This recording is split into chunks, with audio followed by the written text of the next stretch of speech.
Hey guys, thanks for tuning in. So I just want to get right into something that I'm kind of going through right now, something that just happened to me. And I'm sure a lot of people can relate to it. They've been through something similar. But I'm going through something pretty devastating right now. Just get to it. So I started a job that I really needed a couple months ago. I was in the job market. Couldn't really find anything. I'm in corporate America. I am in the legal space. I am a staff member for them, and I'm a legal billing coordinator, and I've been doing that for several years.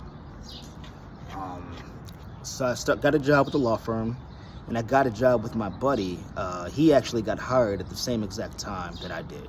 This is a growing company, small, maybe about 60, 70, maybe that's 50, 60 attorneys, not the biggest law firm in the world, but they didn't have a billing department. So they wanted to grow out their billing department in the Chicago office. So this is very new. They only had one billing coordinator there at the time and one billing manager. Billing manager was getting ready to leave. They were getting a new billing manager, a new billing supervisor. So me and my buddy got hired on to join the team, and now there was going to be a new billing supervisor to come on. Billing supervisor was not going to start until a couple weeks after me and my boy. All right, so we get on, right? And first, and let's get a couple things straight here. Most corporate jobs nowadays want you to be a hybrid worker, 2 to 3 days in the office. Some of them, a lot of them are even remote now. You don't even have to worry about that. But this job wants you in there 5 days a week. I was so desperate. I needed a job so bad, and I just went ahead and accepted the terms. I really wasn't the most satisfied with the income, with the salary that they were offering. I thought I was worth more. I still am. But, beggars can't be choosers. So I digress. I took it. Me and my boy ended up sharing the same office, and we went up in there and we started. First couple weeks was smooth, easy. There was nothing really difficult about this job. This is probably the easiest law firm I've ever worked at ever since I've been in this industry. And I'm just sitting there saying, this is too good to be true. Like, what's the catch? What's the catch? So I'm sitting here thinking, what could be the catch? This person's nice. This person's nice. This part of the job that's normally difficult, law firms, this is not difficult here at all. It's just too easy. So me and my friend, we were talking almost every day for the first couple weeks of the job. Like, what is the catch? What could be the thing that could fuck this up? What could fuck this up? And then I started thinking, billing manager. The new billing manager has not started yet. We don't know what she's like. Well, he did. My boy did, actually. My boy actually worked with her at a previous law firm. But he said that she was not a billing manager over there. I guess they were on the same level. So I guess they were peers, I don't know. So he really wasn't 100% sure of her management style. She really didn't have a management style because she's never managed before, which came to be pretty clear once we started working together. I just had to put my glasses on. The sun out here is crazy, but it's beautiful out. All right, so where was I? I'll make this quick. I'm trying to sum everything up because a lot happened. She starts work. All right, first month. We really don't do too much the first month. We just kind of really dicking around first 30 days. All right, not even really a whole lot of training. I guess me and my boy are just trying to figure out the system. We're just trying to, go off our years of experience. All right, maybe we help out a little bit here and there wherever we can. We help out the one billing coordinator who was there. She was there for 5 years, but she really didn't know a whole lot. She didn't know like what a person who has worked somewhere for 5 years would know. She didn't know all the procedures and policies the way she should have. All right. So we start helping her with that. Second month comes along, the beginning of the second month, beginning of June May. Beginning of May happens. This is where we finally actually get our assignments, our work assignments, and the new billing manager decides who's gonna get what attorney and what their workload is gonna look like, which is kind of funny because she doesn't know what workload should be. She doesn't know who goes to who, but she comes in there hot. She comes in there guns blazing. She wants to make her mark on the company. She really, like I said, no management experience or anything like that. I think somebody with management experience would have went to the older senior biller and got her input. Instead, she comes in bossing everybody around, including the senior biller. So she's pissing off her. She's coming here just way too hot. So when it's time to divide up the workload, she gives me two big dogs of the company, two partners, to where their volume is a little high, but most importantly, how they operate is just a little different than the rest of the attorneys in the whole entire company. So, for sake of argument, let's call these attorneys Jack and Jill. It was a him and a her. Let's call them Jack and Jill. Jack and his secretary come to me and say, hey, the invoices that we gave you, okay, this is what we want you to do. If there's no writing on them or anything, we want you to just send them out. But the other stuff that has writing, he does things way differently than everybody else. Mind you, I don't know that. The new billing manager doesn't know that. Nobody knows that. Everything I'm telling you is new. It's a new billing team. Everything is new. So there's no procedures really being put in place yet. Okay, so, all right, cool. I go through his invoices. About 75% of them, there's no writing on them. All right, I just sent them out, just like they told me to. I got it in writing, that's what they wanted. I had an email saying, hey, this is the instruction. All right, fantastic. The ones that did have writing on them, that nobody even knew what to do, I went off of it and I looked and I asked everybody in the company. No one really too much knew what I was talking about. His secretary just said, yeah, do them. Her instructions was kind of vague, so I did my best shot. I took the best shot. I said, hey, you know what?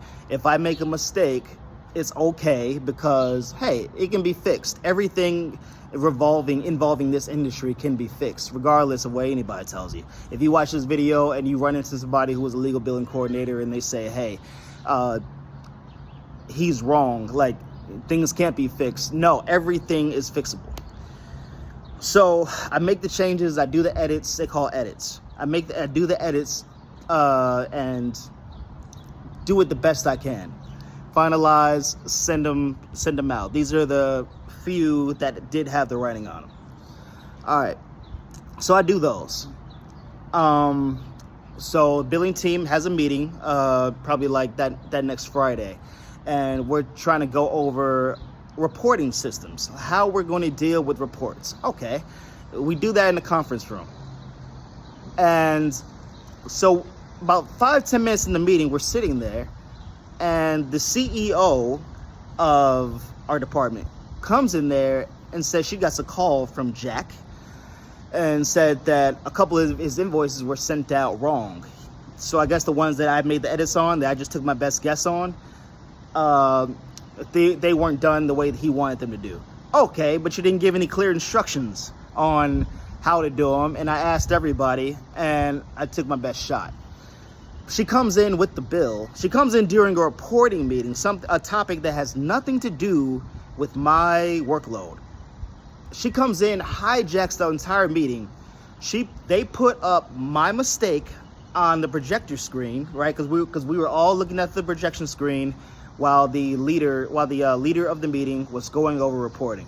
She hijacks the projector and lays out my mistake so we can all go over it together and I get totally singled out in front of everybody. And I'm just like, what the fuck? Like, what? Like, okay. Like, I've never ever experienced this before in my life. All right. It's okay if I made a mistake, but damn, you have to do that in front of everybody? Alrighty. So I just was beside myself. So meeting ends, I go right to my desk and I sign up for MLO in real estate to get the courses going, because that's really what I want to do anyway. I want to be independent. I want to work on my own. So it sort of lit the fuel under me to just start signing up for it. Get yourself a backup plan, because I did not appreciate that. I did not appreciate how I got did there. A few days later, weekend goes by. A few days later on a Monday, new Billy agent manager calls me into her office for a pep talk. And she said she just wants to ask me how I'm doing and where my head is at and everything like that after that happened. And I said, you know, I'm okay. Like, I feel like that could have been done privately on a one-on-one. I don't think I should have been blasted in front of everybody. I don't think it was that serious, especially when nobody in this company knew what to do with that attorney. And I just went off my experience. I did the best I could. So we had a one-on-one, and she said, okay, no problem. She was, she was understanding about it, I guess, or played like she was at least. Went back to my desk, worked for a little bit. A couple weeks goes by. Here we are, kind of like end of May, third week of May or something like that. The second big dog, Jill, she wanted a report, which, as I just told you, the reporting is not that great. We just had a whole meeting about it, right? I just told you about that a couple seconds ago. So with the reporting, I said, okay, she wanted to report auto run. She wanted the system to auto run every week to get to her. Because our reporting sucks, the system did not auto run. My new billing manager steps in and says, hey, Brendan, can you go ahead and just manually run it? I said, okay, sure, no problem. All right. When she asked me probably on a Monday. I forgot that Friday. I did forget. That was my fault. I totally forgot. She calls me to her office and says, there's been 3 weeks now that she forgot to run the report. I said, whoa. There's 3 weeks that the attorney didn't get the report. But there's only 1 week where I forgot. I just found out to do, like, we just put this process in. You putting the last 3 weeks on me? So I like, we can talk about this week. Yeah, I made that mistake. It's not a big deal. That ain't nothing but a post-it note and a calendar reminder, baby. It's all good. And we're all good to go. I'll get the report out to her. Like, why are we sitting here talking about the last 3 weeks? But she stayed on that, and she said, there's been several missteps. You've made several missteps since over the last, month or whatever. I'm like, really? What are the missteps? Explain to me what the missteps are. Break it down. Well, what attorney? She couldn't. She couldn't really bring up too much. I said, you're just making up shit. Like, I understand you want to come in here and put your manager's hat on, and you want to pee on the tree, you know what I mean, and sort of mark your territory here, like this, you the big dog now.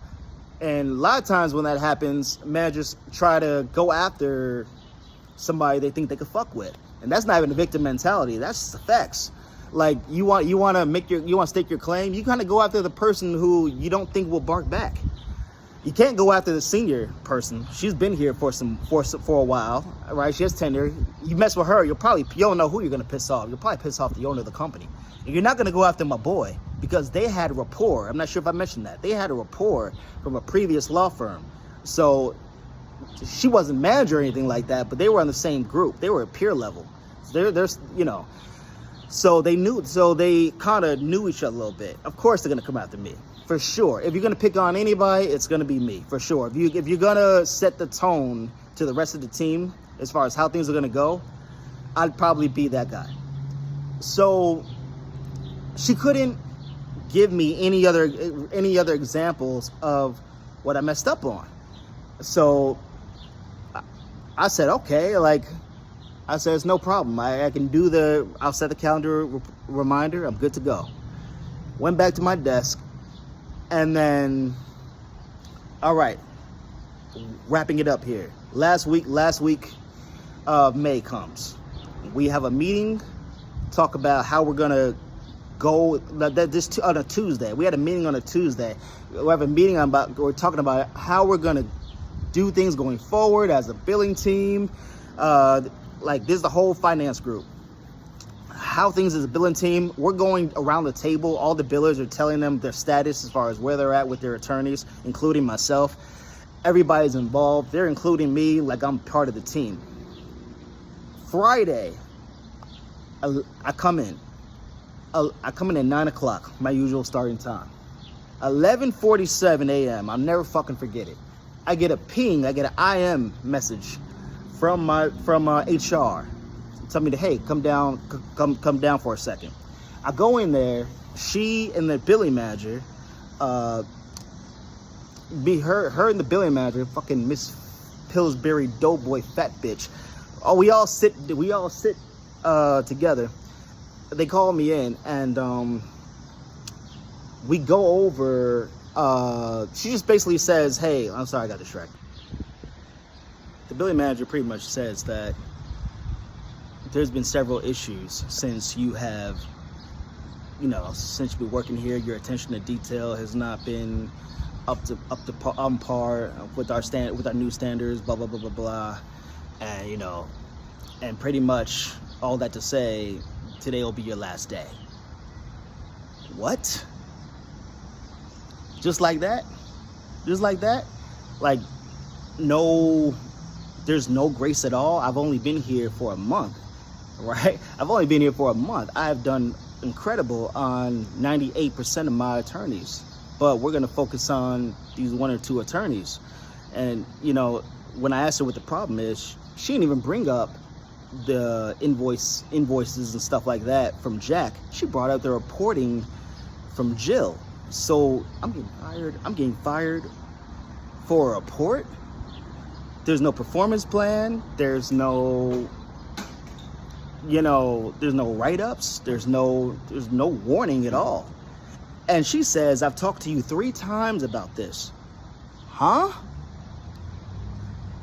We haven't had 3 sit-downs, let alone 3 sit-downs about regular life, or 3 sit-downs about anything, let alone sit-downs about this. And you're lying. Like, you're lying, you're embellishing, you're saying whatever you got to say. And I'm sitting here trying to tell my story, but it's like, it's pointless. Illinois is an at-will state. Most of these states are at will. If they want you gone because they don't like the fact that my shirt is teal, or if they don't like my sunglasses, they can get me the fuck out of here. I felt so voiceless during that time because I was right. I was correct. I know that what I did wasn't, I know that I wasn't wrong. It definitely wasn't, I didn't commit any offenses that were fireable. Like, you can sit here and be upset about any mistake I made. Okay, cool, write me up. But just to fire me without notice is unimaginable. And the crazy thing is, I'm getting married here next month. I could not tell my fiance about what happened because I didn't want her to panic. So I got fired May 31st. I spent all of June getting up at 8 in the morning, pretending like I had to go to work. What would I do instead of going to work? I would get in my car and I would Uber, or I would go to the casino and sports bet, because I have been sports betting for 20 years, give or take, before it became popular out here. I've been doing it forever. And I would try to make the amount of money that I would make there at that law firm. I did the math. I said, hey, after taxes, after the commute, after lunches, after breakfast, I need how much money? Do I need $150 a day? Do I need $200 a day? So I did that math. And so I went out there and I got it. And I've been surviving, and I survived the whole month of June. along with the 2 week severance that they paid me. So it's just demoralizing, the fact that you have no say. If a company wants you out of there, no matter how good of a job you think you're doing,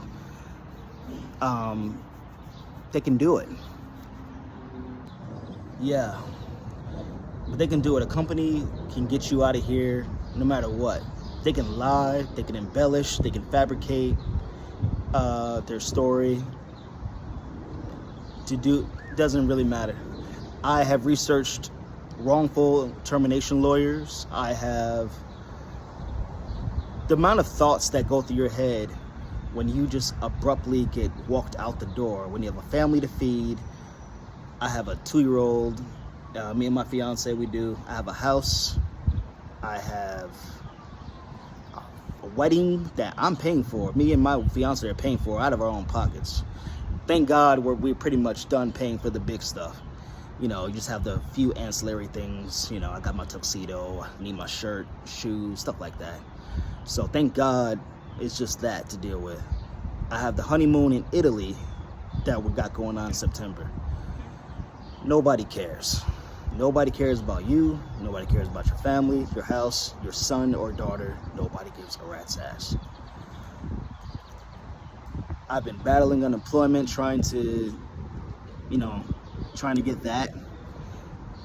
My first time ever having to go through this, so I'm not an expert on it, but I've been having my dealings with them. I got that coming up. I got an interview coming up with unemployment in another week. Hopefully I get the back pay because I need it. But one thing that I have learned from this is that when I left, my boy who still works there called me and was telling me how everybody there was coming in there and they wanted the tea. They wanted the story, right? They wanted the story. And they were asking him, how are you doing? Are you okay? I'm sorry that happened to him. Are you okay? They're asking him if he's okay. They're asking him if he's okay. They're not asking him, like, what you asking him for? Why are you asking him about him? I'm the one who's out of my ass. Ask him about me. Ask him about me.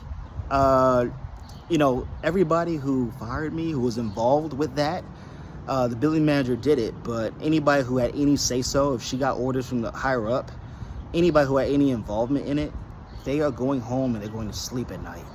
They don't give a fuck about Brendan, his family, how I'm going to get my mortgage paid. They don't care about none of that stuff.